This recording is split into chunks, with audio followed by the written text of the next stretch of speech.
अनिका के presidential suite का दरवाजा खुलता है। रोहित बेहद गुस्से में है।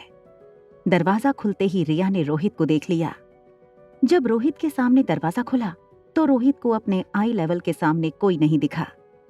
रिया की हाइट कम थी, इसलिए जब तक रोहित अपनी नजर नीची करता, रिया दरवाजे के पीछे छुप गई थी।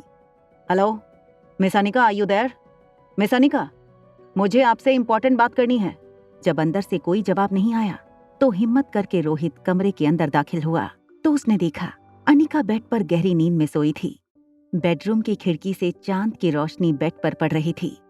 चांदनी रोशनी में अनिका की खूबसूरती और भी निखर के आ रही थी। कुछ देर के लिए रोहित अनिका को बस यूं ही खड़ा देखता रहा।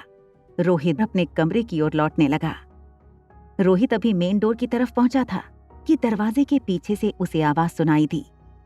रोहित ने अपनी जेब से फोन निकालकर टॉर्च ऑन कर ली। आर्यन, तुम यहाँ क्या कर रहे हो? मैंने तुमसे कहा था कि हमारे स्वीट से बाहर मत आना। तुम आजकल मेरी बात सुनते क्यों नहीं हो? रोहित रिया का हाथ पकड़कर अंदर बेडरूम में ले गया। बेडरूम में आते ही रिया ने अपनी आंखें बंद कर ली थीं। धीरे से उसने अपनी आंखें खोली। रिया ने बेडरूम में चारों तरफ देखा। उसे आर्यन कहीं नजर नहीं आया। देखो आर्यन, मैं जानता हूं इस उम्र में हर बच्चे को माँ और बाप दोनों की जरूरत होती है। तुम्हारे पास मम्मा नहीं है, मगर मैं पूरी कोशिश करता हूं कि तुम्हें अपनी मम्मा की कमी कभी महसूस ना हो। मगर आज मुझे इस बात का एहसास हो गया है कि मैं हार चुका हूं। रोहित के मुंह से ये बात सुनकर रिया को बहुत बुरा लगा। रिया रोहित को इस तरह हारा हुआ नहीं देख सकती थी। अगर तुम्हें वो आंटी के साथ बातें करना इतना पसंद है तो मैं उनसे कहूंगा कि रोज कुछ देर यहाँ आकर तुम्हारे साथ वक्त बिताएं। उसकी कोई जरूरत नहीं डैड। अगर आप चाहते हैं कि मैं उनसे बातें ना करूं, मैं वही करूंगा जो आप चाहते हैं। रिया की ये बात सुनकर रोहित को अपने बेटे पर प्राउड फील हुआ। जैसे ही रोहित बेडरूम से बाहर गया, रिया रिलैक्स हो गई। आर्यन, आर्यन कहाँ हो तुम? कम आउट, रास्ता क्लियर है। रिया बेडरूम में आर्यन को यहाँ वहाँ ढूंढ रही थी। तभी बाथरूम का दरवाजा खुला। आर्यन और रिया ने एक दूसरे को देखा। डैड को कुछ पता तो नहीं चला? थैंक गॉड, अब तक तो कुछ पता नहीं चला। लेकिन आज तो मुझे लगा कि हमारी प्लानिंग फेल हो जाएगी। Where is mom? मॉम आज बहुत ही डिफिकल्ट ऑपरेशन करके आई थी, इसलिए वो सो गई हैं। क्या मैं आज रात मॉम के बगल में सो सकता हूँ प्लीज? हमें वेट करना होगा। डैड और सनी चाचू सो जाएं, उसके बाद तुम चले जाना। प्रेसिडेंशियल स्वीट 2402 की बेडरूम में गहरी नींद में सोई अनिका की आंखें अचानक खुल गईं। उसे महसूस हुआ कि उसके बगल में रिया नहीं थी। घबराकर अनिका रिया को आवाज लगाने लगी। रिया, रिया कहाँ हो तुम? वेयर आर यू रिया? जब उसने देखा कि रिया पूरे कमरे में कहीं मौजूद नहीं है तो अनिका ने मेन डोर खोला। आर्यन बिल्कुल डोर के सामने हाथ में की कार्ड लिए दरवाजा खोलने की कोशिश कर रहा था। बहुत शैतान हो गई हो तुम रिया। मेरी दी गई छूट का तुम बहुत गलत इस्तेमाल करती हो। इतनी रात को तुम कमरे से बाहर क्या कर रही थी? एक्चुअली मॉम, कमरे में नेटवर्क नहीं आ रहा था, तो मैंने सोचा बाहर स्टेयरकेस पर जाकर गेम खेलूं। That's it. Chill mom, I am fine. I am not a kid anymore. I am 6 year old। शैतान, चलो अब बहुत हो गई गेम्स।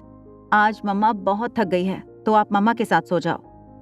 बेडरूम में पहुंचते ही अनिका ने आर्यन को अपनी बाहों में ले लिया और साइड लैंप्स बंद कर दिए।